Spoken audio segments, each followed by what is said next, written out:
تحقیقات میں تعاون نہیں کر رہے، ان کو اشتہاری اور مفرور قرار دیا گیا تھا، تو ان کی جائیدادوں کی نیلامی کی جائے۔ لیکن جس وقت احتساب عدالت نے کہا کہ اسحاق ڈار کا یہ لاہور والا گھر نیلام کیا جائے، تو اس کے بعد اسلام آباد ہائی کورٹ میں اسحاق ڈار کی اہلیہ نے اس نیلامی کو رکوانے کے لیے ایک درخواست دائر کی تھی، اور استدعا انہوں نے یہ کی کہ یہ گھر مجھے اصل میں اسحاق ڈار نے تحفے میں دے دیا تھا، لہٰذا اگر اسحاق ڈار پر کیسز ہیں اور اگر اسحاق ڈار مفرور ہیں تو اس کی سزا مجھے نہ دی جائے، اور یہ گھر جو مجھے بطور تحفہ عنایت کیا گیا تھا اس کو نیلامی سے روکا جائے، اس کی نیلامی سے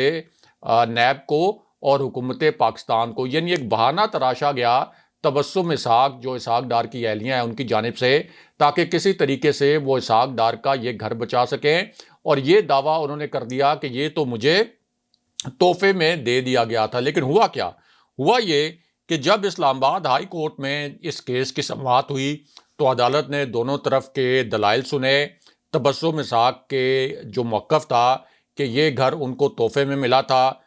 یہ اس قسم کے دلائل بھی اسلام آباد ہائی کورٹ کے سامنے پیش کیے گئے، لیکن دلائل سننے کے بعد اسلام آباد ہائی کورٹ نے اسحاق ڈار کی اہلیہ کی یہ درخواست مسترد کر دی، اور یوں اب حکومت کو اسحاق ڈار کا جو گلبرگ 3 والا لاہور میں گھر ہے اس کو نیلام کرنے کی باقاعدہ اجازت مل گئی ہے۔ اب اس کی نیلامی ہوگی، اس کے اشتہارات بھی جاری کیے جائیں گے، اور پھر اسحاق ڈار سے جس قسم کی ریکوری پاکستان کے تحقیقاتی ادارے کرنا چاہتے تھے اس میں سے کچھ ریکوری اس گھر کو نیلام کرنے کے بعد کر لی جائے گی۔ بہرحال اب واپس آتے ہیں کہ وزیر اعظم عمران خان کی ٹیم میں شامل ایک فوجی نے شہباز شریف کے گرد گھیرا کیسے تنگ کیا،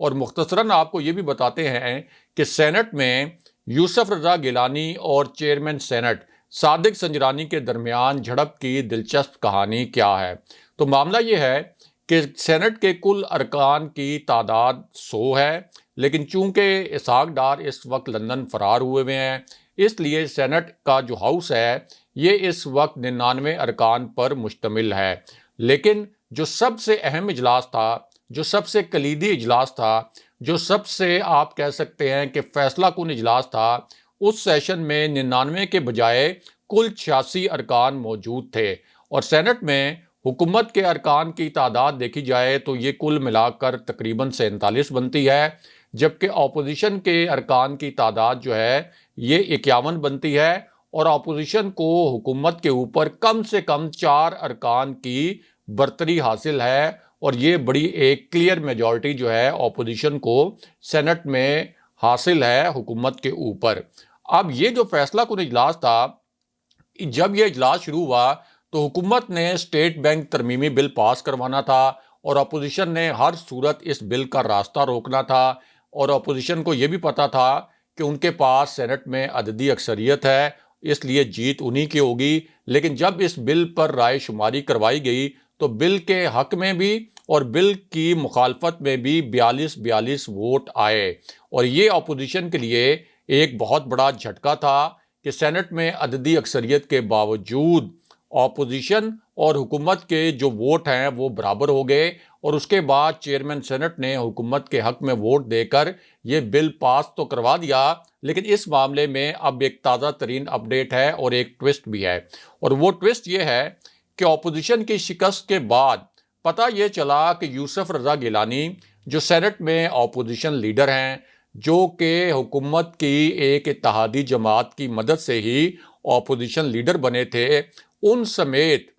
اپوزیشن کے 9 جو سینیٹرز تھے وہ عین وقت پر اجلاس سے غائب ہو گئے تھے، یعنی اس فیصلہ کن اجلاس سے عین وقت پر وہ غائب ہو گئے تھے۔ اب چونکہ یوسف رضا گیلانی سینٹ میں اپوزیشن لیڈر ہیں تو سب سے زیادہ تنقید ان پر ہوئی کہ آپ کو تو اس فیصلہ کن اجلاس میں موجود ہونا چاہیے تھا، لیکن جب آپ اپوزیشن لیڈر کے طور پر ہی موجود نہیں تھے تو اپوزیشن کے باقی سینیٹر سے کیا توقع کی جا سکتی تھی کہ وہ اس اجلاس میں اپنی حاضری یقینی بناتے۔ اور حکومتی رہنماؤں نے بھی یہ کہا کہ یوسف رضا گیلانی آپ کا شکریہ کہ آپ نے حکومت سے تعاون کیا، اور حکومت جس بل کو پاس کروانا چاہتی تھی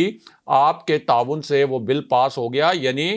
یوسف رضا گیلانی پر طنز کیے گئے کہ آپ جس پراسرار طریقے سے غائب ہوئے اور اس کی جو وجوہات ہیں وہ ہم سب کو معلوم ہے۔ اب اس پوری سچویشن میں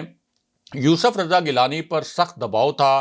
اور یہ آپ کہہ سکتے ہیں کہ ان کے اوپر خود مسلم لیگ نون کی جانب سے اور پیپلز پارٹی کے کچھ حلقوں کی جانب سے بھی تنقید ہو رہی تھی۔ تو جب انہوں نے دیکھا کہ ان کے اوپر تنقید ہو رہی ہے، جب ان کے اوپر دباؤ آیا، تو انہوں نے چیئرمین سینٹ صادق سنجرانی سے سینٹ میں جھگڑا کرنے کی کوشش کی، اور ان کا کہنا تھا کہ چیئرمین اور جو اسپیکر قومی اسمبلی ہوتے ہیں وہ ایوان کے کسٹوڈین ہوتے ہیں، وہ ہاؤس کی نمائندگی کرتے ہیں، حکومت کی نمائندگی نہیں کرتے، لیکن چیئرمین اور اسپیکر کا جو کردار ہے وہ غیر جانبدار نہیں رہا، اور چیئرمین سینٹ نے اس بل کی منظوری کے وقت جانبداری کا مظاہرہ کیا۔ اس کے بعد یوسف رضا گیلانی نے یہ بھی کہا کہ 27 جنوری کو ایجنڈا میرے سٹاف کو رات 11:50 پر بھجوایا گیا،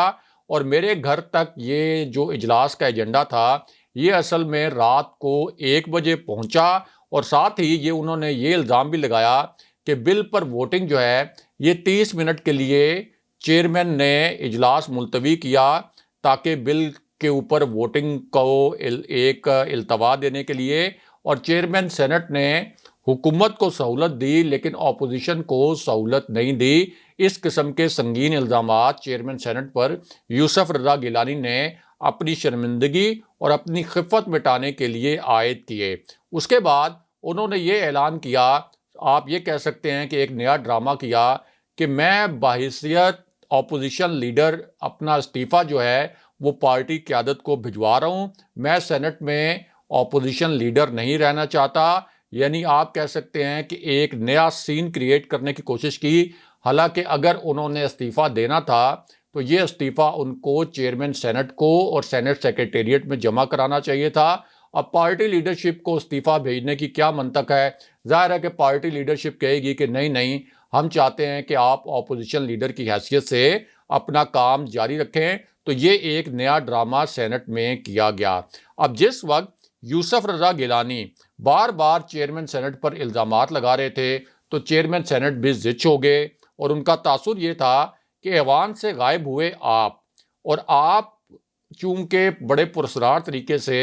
9 سینیٹرز بھی آپ کے غائب ہوئے، آپ خود بھی غائب تھے، لیکن الزامات آپ مجھ پر لگا رہے ہیں۔ اور ساتھ ہی انہوں نے یہ بھی کہا کہ پہلے اس بات کا جواب دے دیں کہ کیا میں نے آپ کے سینیٹرز کو یا آپ کو کہا تھا کہ آپ اس اجلاس سے غیر حاضر رہیں، اور مجھے آپ زیادہ سبق نہ پڑھائیں، مجھے زیادہ سبق سکھانے کی کوشش نہ کریں، مجھے پتہ ہے میں نیوٹرل ہوں، آپ ہوتے کون ہیں مجھے اس قسم کے سبق پڑھانے والے؟ اور مجھے یہ بتائیں کہ آپ کے جو 9 سینیٹرز غائب تھے، کیا ان کو میں نے کوئی پیغام دیا تھا کہ اس اجلاس میں وہ اچانک غائب ہو جائیں؟ اور یوں جب چیئرمین سینٹ کی جانب سے آپ یہ کہہ سکتے ہیں کہ یوسف رضا گیلانی کو سخت قسم کے جوابات دیے گئے اور ایسے سوالات پوچھے گئے جن کے یوسف رضا گیلانی کے پاس کوئی جوابات نہیں تھے، تو ان کو مزید شرمندگی اٹھانا پڑی۔ بہرحال اب بات کرتے ہیں کہ ایک فوجی افسر اور شہباز شریف کے معاملے میں کیا ٹوسٹ ہے، اور مختصراً آپ کو یہ بھی بتاتے ہیں کہ ایک طاقتور اور باخبر شخصیت نے اسٹیبلشمنٹ اور پرائم منسٹر عمران خان کے تعلقات کے حوالے سے کیا 3 بڑے انکشافات کیے ہیں۔ ایک تو یہ شخصیت جو ہے ایک طاقتور شخصیت بھی مانی جاتی ہے، بڑی باخبر شخصیت بھی مانی جاتی ہے، اسلام آباد کے بھی بہت قریب ہے، راولپنڈی کے حلقوں کے بھی بہت قریب مانی جاتی ہے۔ تو اس شخصیت نے سب سے بڑا دعویٰ تو یہ کیا کہ اس وقت اپوزیشن کے 10 سے 15 ارکان وزیر اعظم عمران خان کے ساتھ ہیں، اور اندر سے یہ عمران خان کے ساتھ ملے ہوئے ہیں۔ اسی وجہ سے ہم سینٹ میں جو ترمیمی بل تھا اسٹیٹ بینک، اس کو بھی منظور کروانے میں کامیاب ہو گئے۔ اس کے بعد اسی شخصیت نے یہ بھی کہا کہ سب کو معلوم ہو چکا ہے کہ سینٹ سے کس طریقے سے بل منظور ہوا، اور ہم نے پہلے ہی کہہ دیا تھا کہ فائنانس بل بھی سینٹ سے منظور ہو جائے گا۔ پھر اس شخصیت نے یہ کہا کہ میں پورے وثوق کے ساتھ کہتا ہوں کہ جو لانگ مارچ اور جو دھرنا اپوزیشن نے پلان کیا ہے، اس دھرنے میں سے اور اس لانگ مارچ میں سے کچھ بھی نہیں نکلے گا۔ بلاول بھٹو شوق سے اسلام آباد آئیں، اگر ان کو اسلام آباد میں گھومنے پھرنے کا شوق ہے، اسلام آباد کا جو موسم ہے وہ مکمل طور پر ٹھیک رہے گا، یعنی سیاسی موسم ٹھیک رہے گا۔ 23 مارچ کو دن کے وقت تو پریڈ ہوگی، یہ لوگ شام کو آ جائیں، اور جس طریقے سے ان کے 4.25 سال اپوزیشن کے اس طرح کے گزرے ہیں جس میں یہ حکومت کو کوئی نقصان نہیں پہنچا سکے، اسی طرح ان کا لانگ مارچ بھی مکمل طور پر ٹھس ہو جائے گا۔ اس کے بعد اسی شخصیت نے یہ بھی کہا کہ اس وقت اسٹیبلشمنٹ ایک ادارے کے طور پر منتخب حکومت کے پیچھے کھڑی ہے، اور اسٹیبلشمنٹ کی جانب سے پیغام یہ ہے کہ ہم اس منتخب حکومت کے پیچھے اور ایک منتخب وزیر اعظم کے پیچھے کھڑے رہیں گے۔ بہرحال اب بات کرتے ہیں کہ ایک فوجی افسر اور شہباز شریف کا معاملہ کیا ہے۔ تو ایشو یہ ہے کہ پرائم منسٹر عمران خان نے شہباز شریف کے متعلق ایک بہت بڑا فیصلہ کیا تھا۔ یہ فیصلہ اس وقت کیا گیا جب شہزاد اکبر کو ہٹانے کی پلاننگ کی جا رہی تھی، اور پرائم منسٹر عمران خان شہزاد اکبر کی جگہ احتساب کی ڈرائیو کو آگے بڑھانے کے لیے اپنا ایک نیا معاون خصوصی لانے کی تیاریاں کر رہے تھے۔ اب اسی دوران پرائم منسٹر عمران خان کو ایک مشورہ دیا گیا، اور یہ مشورہ ایک ایسی شخصیت کے متعلق تھا جس کی ایک بہترین ساکھ تھی، اور قابلیت کے حوالے سے بھی اس شخصیت کا ایک زبردست قسم کا ٹریک ریکارڈ تھا۔ تو اس کانٹیکسٹ میں پرائم منسٹر عمران خان کو ایک بڑا خاص قسم کا مشورہ دیا گیا۔ اب یہ جو شخصیت ہے، ان کے متعلق انکشاف یہ ہوا ہے کہ شہزاد اکبر کے استعفے سے پہلے اسی شخصیت نے پرائم منسٹر عمران خان سے 3 ملاقاتیں کی تھیں، یعنی شہزاد اکبر کا استعفیٰ آنے سے بھی پہلے اس شخصیت کی پرائم منسٹر عمران خان سے 3 ملاقاتیں ہوئی تھیں۔ پھر شہزاد اکبر نے جو ریکارڈ شریف فیملی کا اکٹھا کیا تھا، خاص طور پر شہباز شریف کی منی لانڈرنگ کے حوالے سے جو ریکارڈ شہزاد اکبر اور ان کی ٹیم نے اکٹھا کیا تھا، وہ پورا ریکارڈ اس شخصیت کے سامنے رکھا گیا۔ اس شخصیت نے کہا کہ پہلے میں اس ریکارڈ کا جائزہ لوں گا، اور پھر میں بتاؤں گا کہ اس ریکارڈ میں کوئی جان ہے یا نہیں، اور شہباز شریف کے خلاف کوئی کارروائی ہو سکتی ہے یا نہیں۔ اور پھر کچھ دن تک اس ریکارڈ کا جائزہ لینے کے بعد اس شخصیت نے کہا کہ اس ریکارڈ کے اندر تو شہباز شریف کے خلاف بہت ٹھوس اور ناقابل تردید شواہد موجود ہیں، اور ان شواہد کی وجہ سے شہباز شریف کو ہر صورت میں سزا ہو سکتی ہے۔ اسی طرح مریم نواز اور شاہد خاقان عباسی کے کیسز کا جو ریکارڈ ہے وہ بھی اسی شخصیت کے حوالے کیا گیا۔ اب یہ انکشافات ہوئے ہیں۔ اب یہ جو شخصیت ہے، یہ ہے پرائم منسٹر عمران خان کے نئے معاون خصوصی بریگیڈیئر مصدق عباسی صاحب، جو کہ ظاہر ہے کہ ایک فوجی آفیسر رہ چکے ہیں، اور اب ذرائع کے مطابق جب انہوں نے یہ ریکارڈ کا جائزہ بھی لے لیا، پرائم منسٹر عمران خان سے پہلے ہی 3 ملاقاتیں بھی کر لیں، تو اب انہیں ٹاسک یہ دیا گیا کہ 23 مارچ سے پہلے ان شواہد کی بنیاد پر جو شہباز شریف کے خلاف موجود ہیں اور جو ریکارڈ موجود ہے، شہباز شریف کو گرفتار کروانا چاہیے 23 مارچ سے پہلے، اور اسی طرح مریم نواز اور شاہد خاقان عباسی کے جو کیسز ہیں وہ بھی تیزی سے آگے بڑھنے چاہیے۔ اور بریگیڈیئر مصدق عباسی نے کرپشن کے متعلق اور جو ریکارڈ تھا شہباز شریف کے کیسز کا اور جو شواہد تھے، ان کو دیکھنے کے بعد ذرائع کا کہنا ہے کہ اس ٹاسک پر کام کرنے کے لیے رضامندی بھی ظاہر کر دی ہے، اور وہ بہت پر امید ہیں کہ یہ جس قسم کے ثبوت ہیں اور جس قسم کے شواہد ہیں، اس کے بعد شہباز شریف کا کیس جو ہے وہ ہر صورت منطقی انجام تک پہنچے گا۔ اگلے پروگرام تک کے لیے خدا حافظ۔